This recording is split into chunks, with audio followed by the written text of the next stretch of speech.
Hey everybody, it's Cameron with Speedtech Performance. I just wanted to take a minute to introduce to you this project that we teamed up with RestoMods on. It's a 1968 GTO, numbers matching, big block car. It's running our track time suspension, so it's all of our bolt-on suspension. The car's going to handle better than ever, and the best part about it is this car could be yours. This right here is our numbers matching 1968 GTO. It's RM23, our 23rd giveaway vehicle.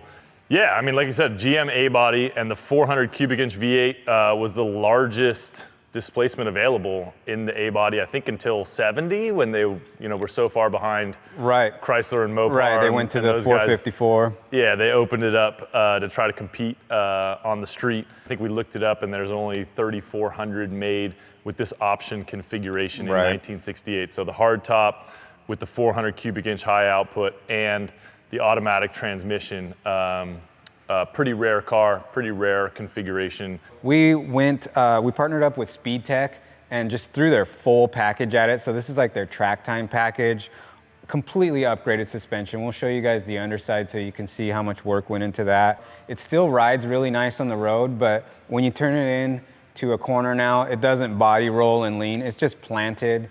So when you're taking like an off ramp at normal freeway speeds, this thing just feels safe. It doesn't feel like, oh, I might go over the edge here, Okay, so now we got some of the stock stuff off, and this is, when I say stock, I mean like from 1968. This stuff is old and crusty. You can see at some point, maybe a ball joint's been replaced, but I doubt it. But really now you can see the side-by-side comparison. There really is no comparison of how beefy this Speedtech stuff is. It's actually lighter too.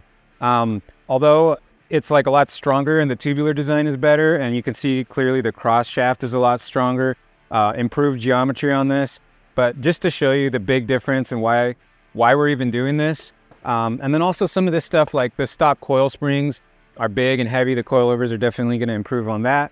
This is the stock front sway bar, and this is going to be a big difference for this new front sway bar. You can just see the size difference. That's where you're really going to feel the handling difference.